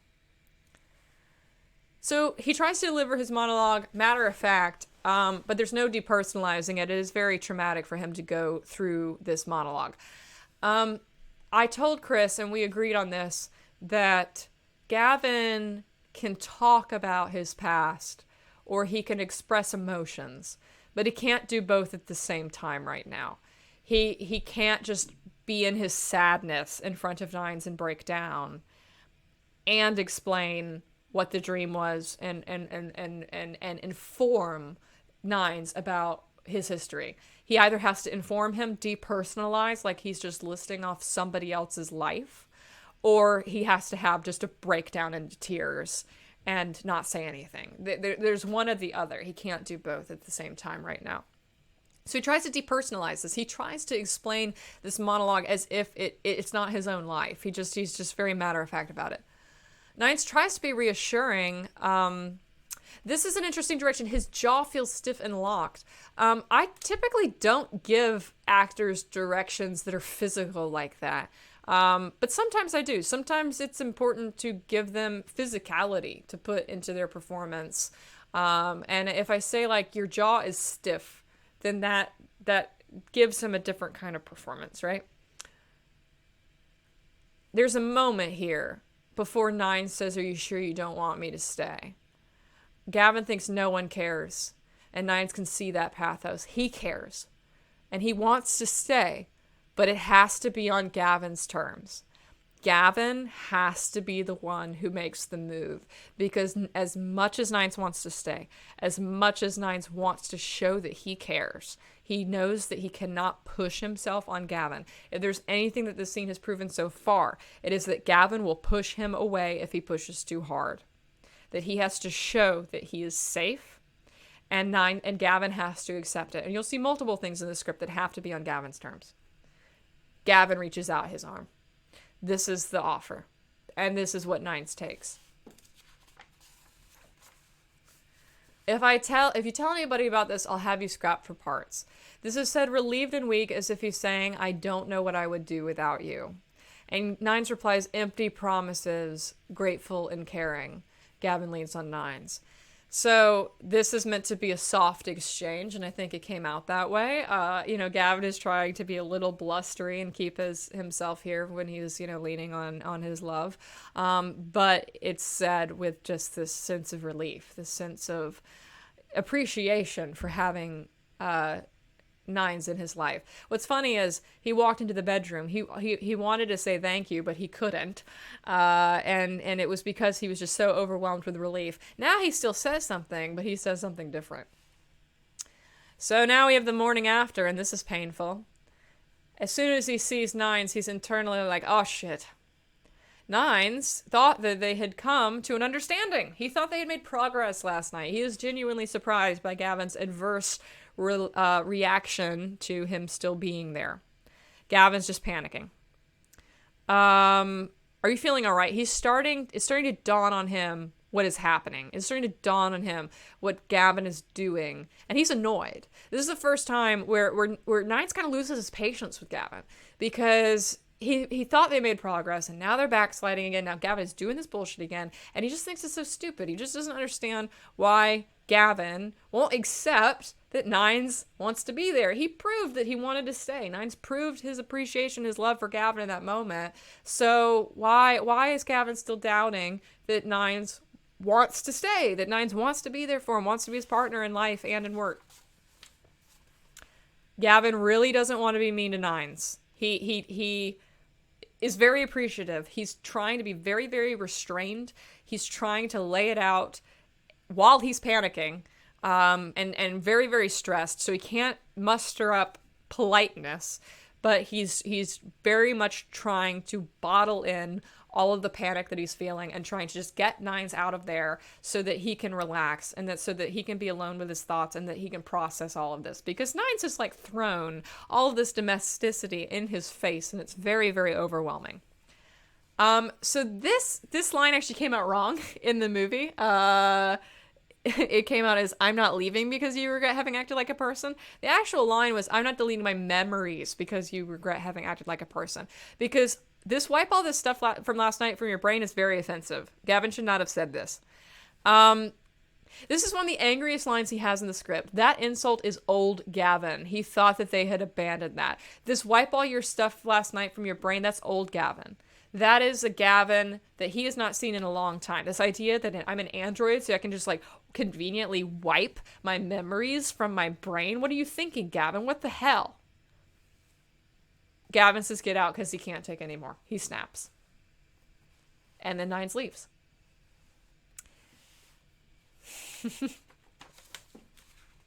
And I believe...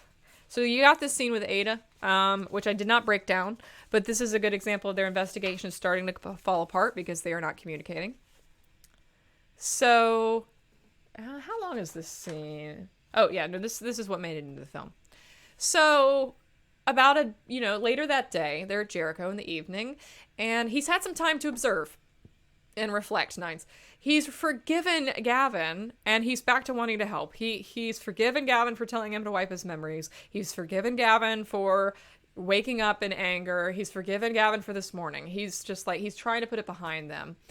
He's back to wanting to present that he is safe and that he wants to keep Gavin safe. Gavin is not over it yet. Gavin panics at the implication of last night being said aloud in public. Also a reflection of the fact that they act differently alone together than they do when they're in public. Their relationship dynamic is slightly different. So he just immediately panics at, the implication of what Nines is saying in public. Says, Jesus, keep your voice down, and walks away.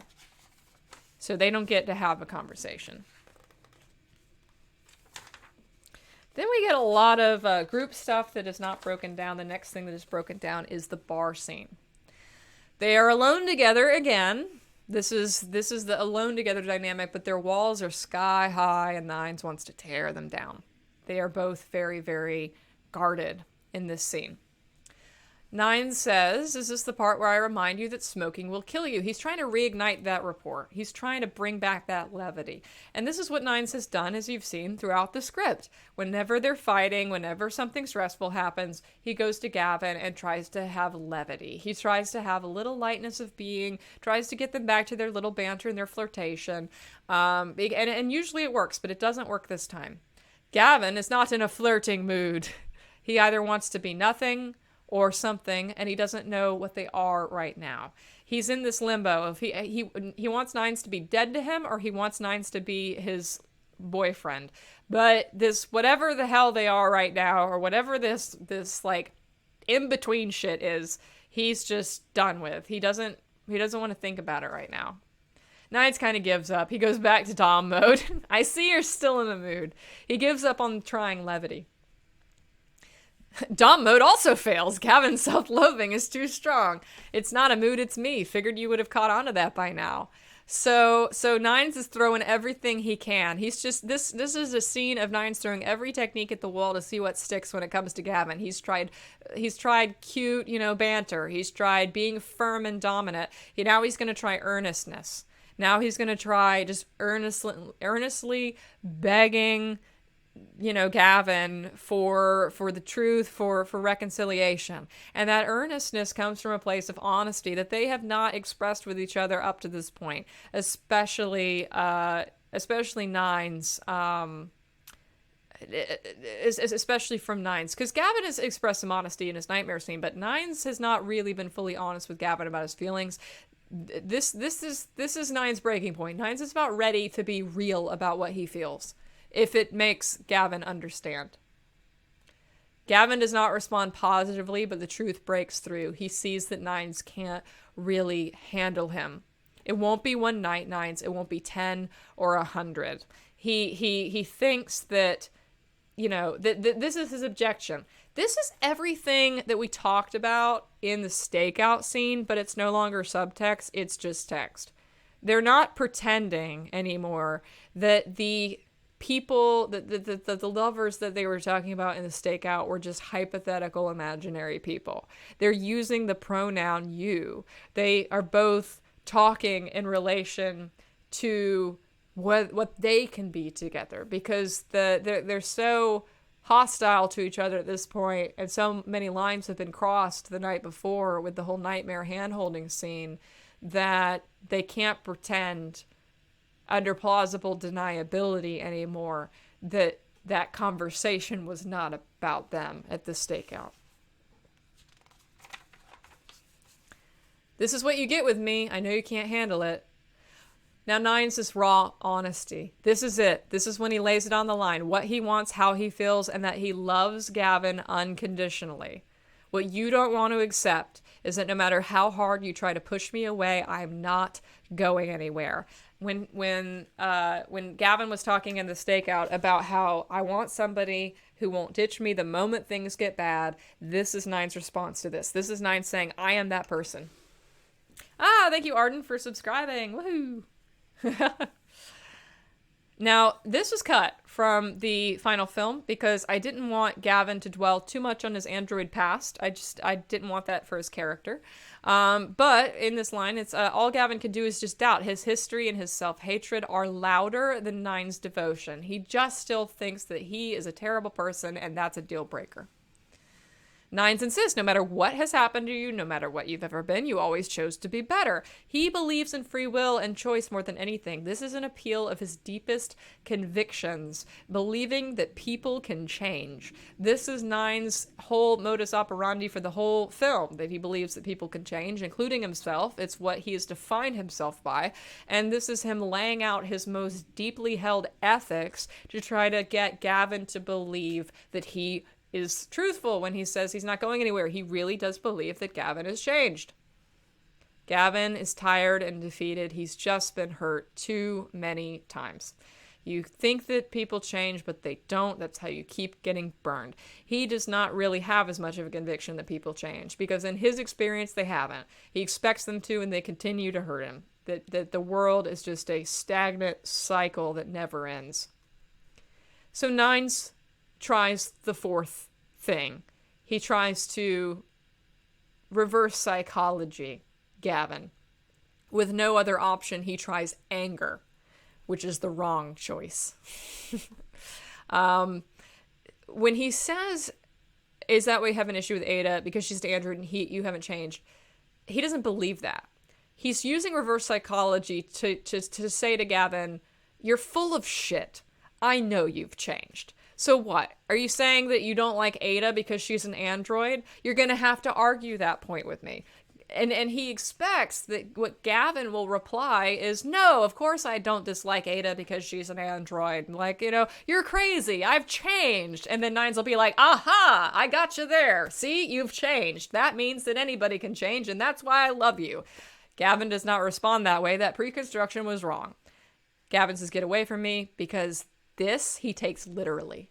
He takes this as a threat. He takes what Nines is saying here is basically reality. He takes what Nines is saying here as, Nines doesn't believe that I've changed. Nines is digging up my past and throwing it in my face, and I can't trust him. I knew I couldn't trust him.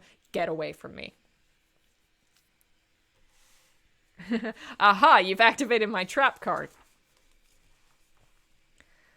Nines isn't getting anywhere, but he has to reassure Gavin that he hasn't been scared off permanently. He says, I'll walk Ada home, I'll come by your place, we'll talk. He still wants to work it out. Even though he's walking away from this conversation, he doesn't want this to be the end. But Gavin is still angry at himself, at Nines, at everything. He says, I don't need help, I don't need pity, I don't need you. A line that he comes to regret later. We have a lot of Ada stuff that we skip in the outline. We have the attack scene in the alley. There are some scenes where characters contemplate the past and the future. This is the only scene in the present, full reaction and response. This is how I directed them in this scene. I said, this is the most reactionary scene you will do. Do not feel married to the dialogue. Say what comes to mind in your, most natural state. I want it to just be raw reaction. You are reacting to each other. That is it. You are not thinking about where your character is going. You are not thinking about where your character has been. You are not thinking about who your character is. You are your character. You are reacting.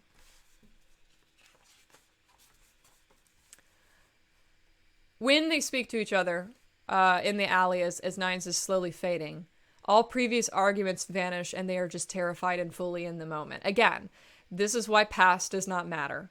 Because what had happened in the previous scene together, where they were arguing, it does not matter. They're not thinking about that. They're not thinking about the past. They're not thinking about this morning. They're not thinking about last night.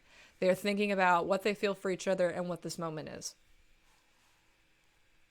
Gavin is in sheer terror. He refuses to believe this is happening. He's in denial.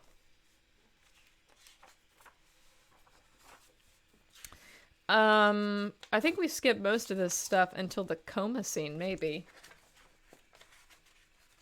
Although we might not have even done the coma scene because I don't think I ended up rehearsing that with Chris in advance. Oh, wait, no, here it is. Okay, cool. All right. So Gavin is doing his coma monologue.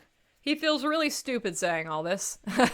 He knows he's talking to a wall, as if Nines didn't know Ada needs to be stopped. He feels very foolish and silly by being like, we needed to stop Ada. Nines, are you in there? I don't know. Nervous laughter. All right, here we go. Okay, so maybe he'll tell Nines something he doesn't know, and that is The truth is the one who needs you back is me, which I believe Chris changed a lot of this dialogue in the actual shooting script. So this dialogue is quite different from what made it into the film, but I think it was I need you. I think that was just reduced to I need you. Gavin eases himself into this confession with memory. I remember back when we first met. So he's reflecting back. That's how he kind of eases into the truth. He thinks about when they first met, and then he kind of guides himself into everything that's happened since then. And that allows him to work himself up to today, where he's very much in love with Nines. He regrets being such a difficult asshole and taking Nine's devotion as a challenge instead of a gift. That's basically the summary of everything, is that he regrets challenging it constantly. He regrets the fact that he pushed him away all the time. And that moment in the bedroom, before he walked into the bedroom, when he was struck with this gift that this robot has given him, that he didn't have anything to say, and that he should have leaned more into that instead of being defensive. This is the deletion of Zen Gavin. Zen Gavin is sickly. He knows something Nines doesn't. And he's resigned to his fate. He knows what is coming. This Gavin is not alive. He has no self-preservation instinct. He is all programming. He's the subconscious. He knows that real life Gavin is more important than him. Because he doesn't have this, I need to stay alive, because he's not sentient. I don't believe Zen Gavin is sentient. I believe Zen Gavin is a partition of Nine's personality. This is interesting. This is cut when Nines asks where is Gavin. This is why he ignores her, because Dr. Marie used to have a line here. We used to have Gavin's apartment scene. He was back at his bed. He was lying awake, running his fingers across the space Nines occupied the night before. And then he gets up and he goes to work because he just can't sit around and be restless. And then we go to Gavin and Chris. This was cut because it seemed like just a better cut to transition right to the fact that Gavin had gone back to work. So okay, another Chris line, another Miller line that I felt like I had to change because of character inconsistency.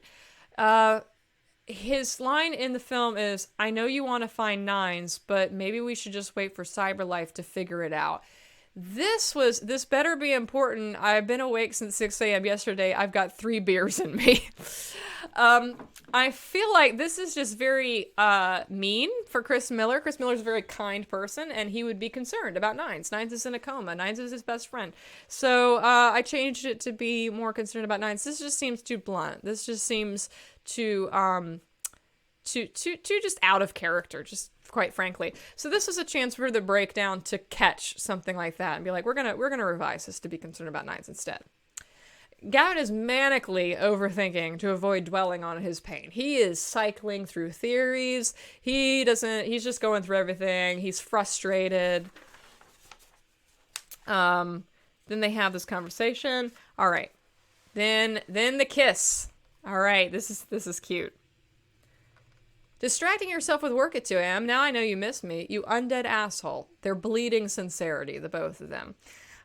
This is kind of Nine's attempt again at getting back on terms with Gavin by bringing levity and their banter back and making Gavin feel safe by easing them back into their relationship. Gavin says, how did you wake up? You were still in that coma when I left. He's trying to make sense of this. He isn't sure this is real. He's just very bewildered and overwhelmed by this whole scene. I heard you. Your voice broke through. And by saying that, Nines knows exactly what he is telling Gavin. He is telling Gavin that he heard his coma confession.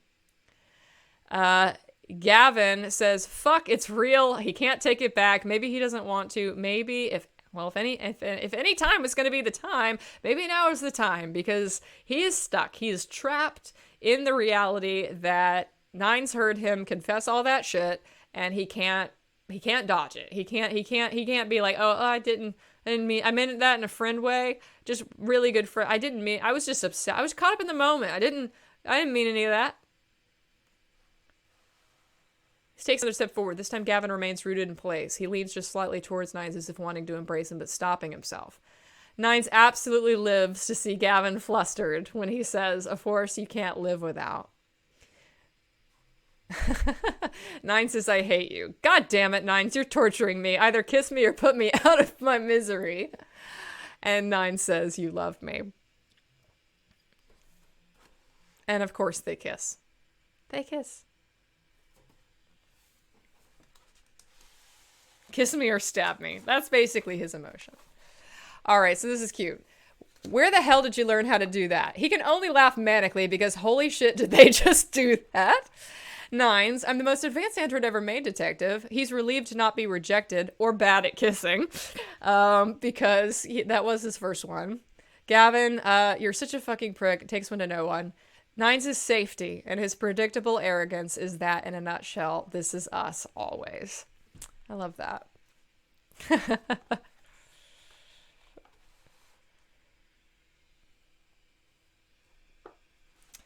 Oh, you've been making a lot of progress without me. Do you know where 8 is? Proud of you. So he's proud of the fact that Gavin has been making progress.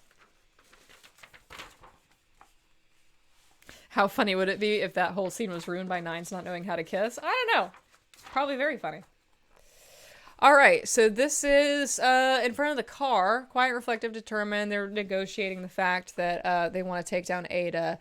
Last time you interfaced where they almost killed you, how can you be sure it'll work this time? We just figured our shit out. Don't go ruining it. This is selfishness. Gavin is selfish in this moment because he just got Nines. He just got his man. He doesn't want his man to go get killed by this lady robot Terminator. And Nines, of course, is selfless and empathetic. That's Nines' ethics coming out again. And so I love the fact that Gavin is very human. He's very flawed in a lot of ways, and that selfishness is a flaw. But you can't blame him because it's fitting for him to be selfish after all he's just been through, after all he had to overcome to accept Nine's love in his life. He just got him. He doesn't want to lose him.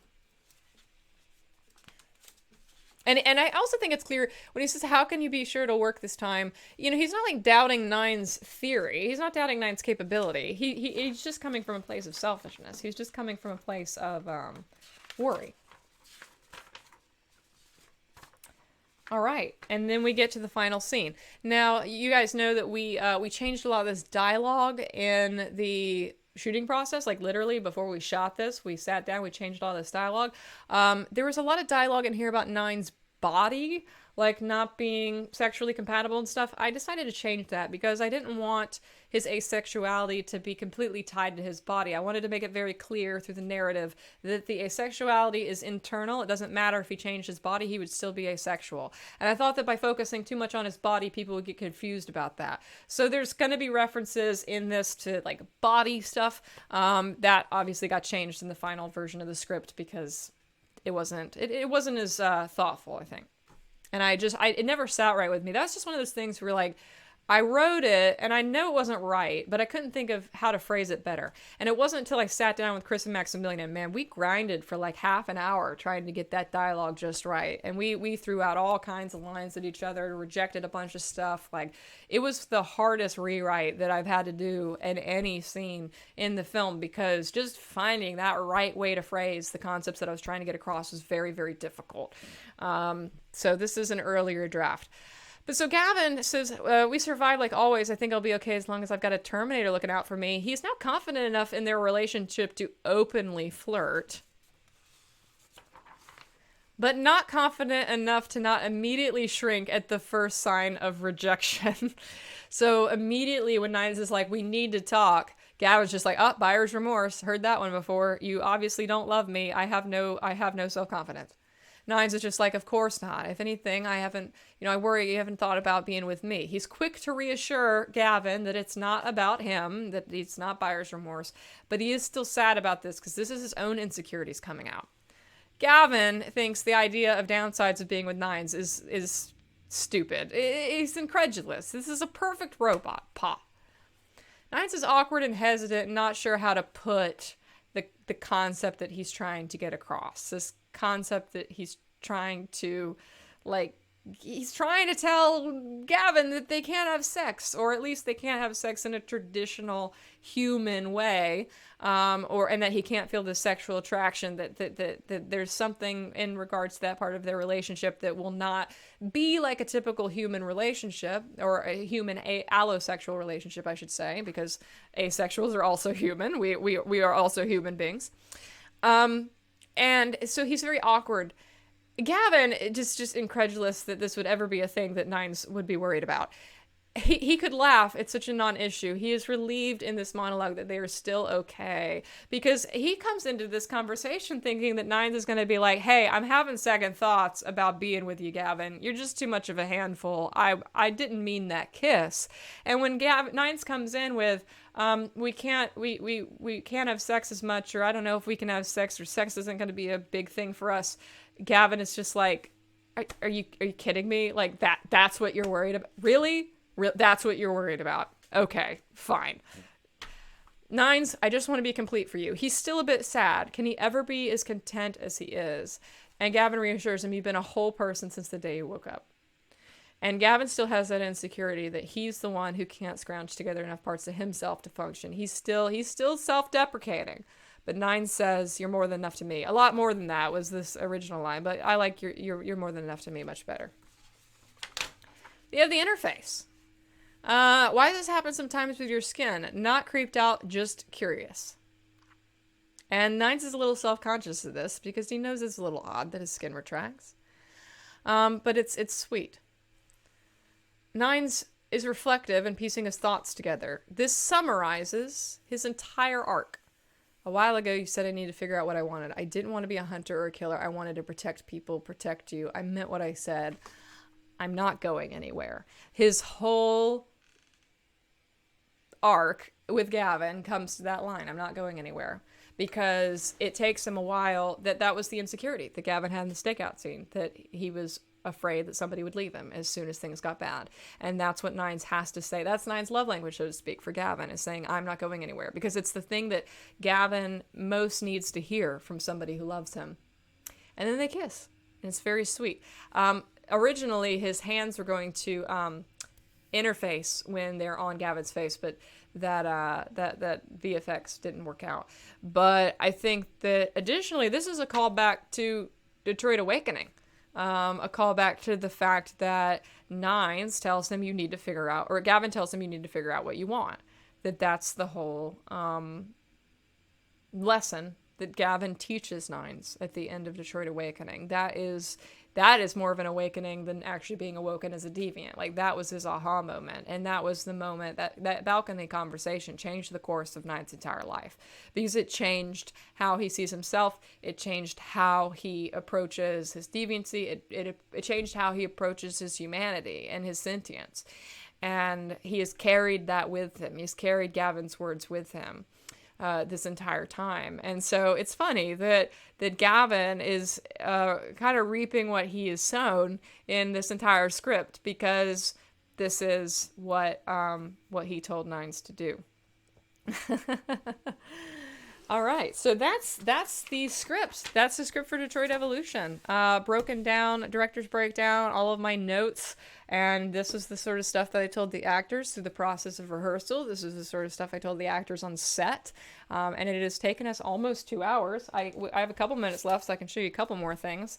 As I said, this is the first draft. The reason it is white is because in script drafts, you start with white, then you go to blue, then I think you go to either pink and then green, or green and then pink. I ultimately had white, blue, pink, and green. And basically every time you revise, you print it a different color. And this is a Writers Guild of America thing. I'm not in the guild, but I follow their guidelines whenever I can. The reason why I have all these things highlighted in different colors is because this is when I did my script breakdown. And this is where Michael Smallwood, if he's still in the chat, needs to take notes. So blue is for characters, red is for settings, purple was for visual effects, yellow was for costumes, and orange was for makeup. And then green is for like cars, animals, special equipment, anything like that. Then we also have pink pink was my editing. Pink was when I was actually going to edit the dialogue. I know we have the protester. Pink, yeah, pink is stunts.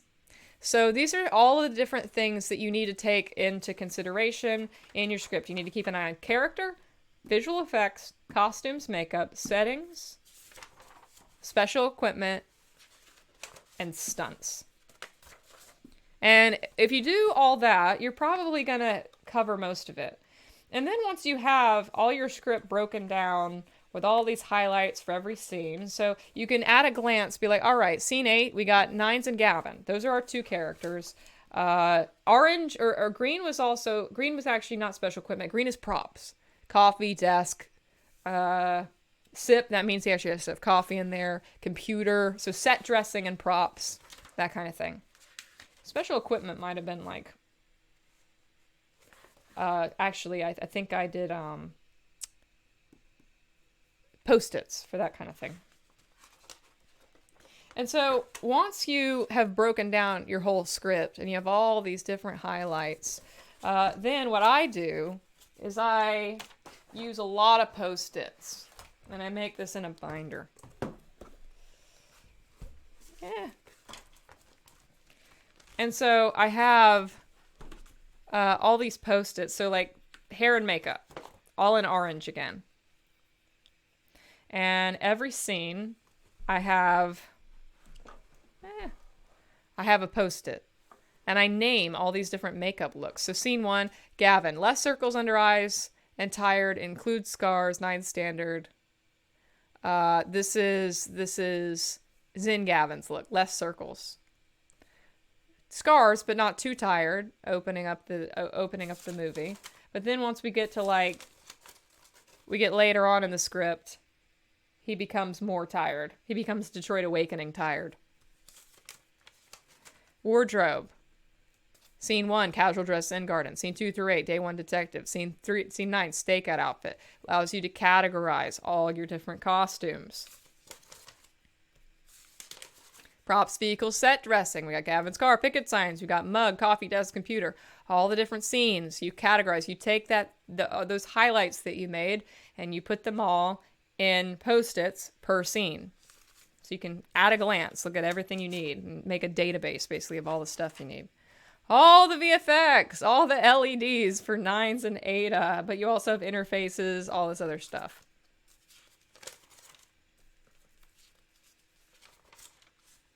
Scene 37, interface kiss. Oh, that's right, because they did the, Scene 37, though. I was scene 36 or 35. This must have been an early version of the script. And then you got cast and extras. So this is all your different characters that are going to be in every scene. Stunts.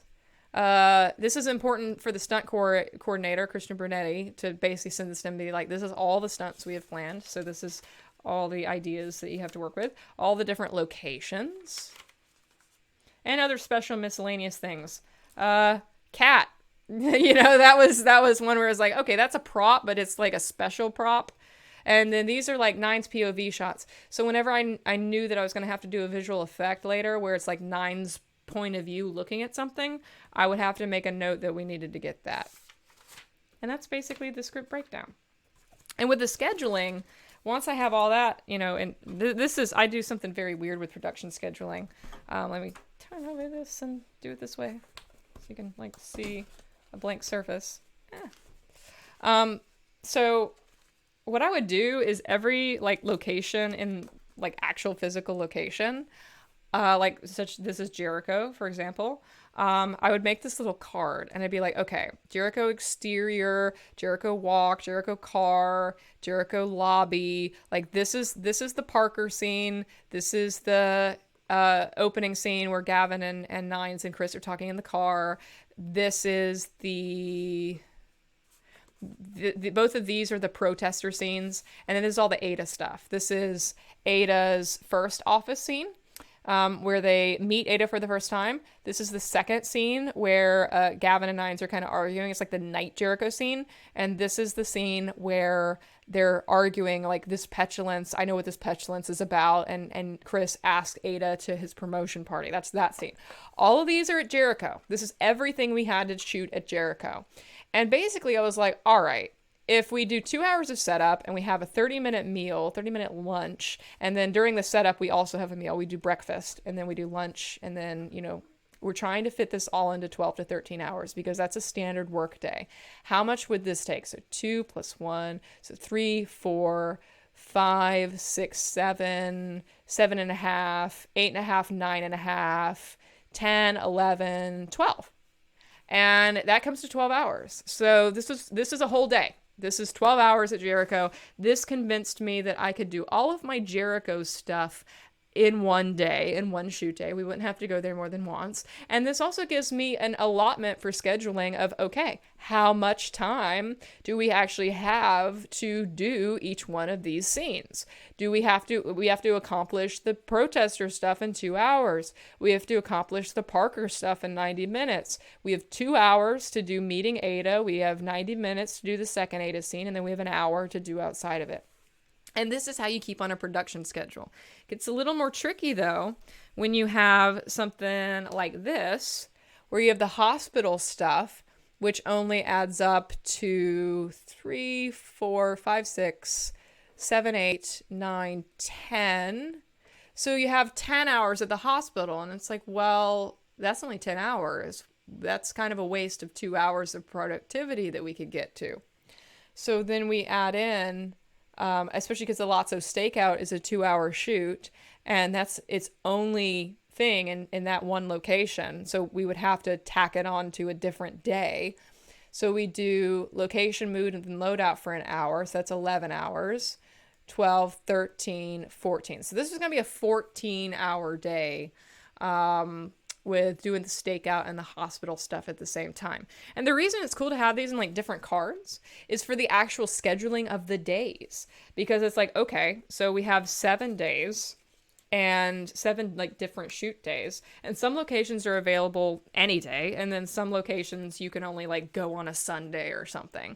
Like Jericho had to be done on the weekend because this location was closed on the weekends. So I'm like, all right, well that has to be a Saturday, right?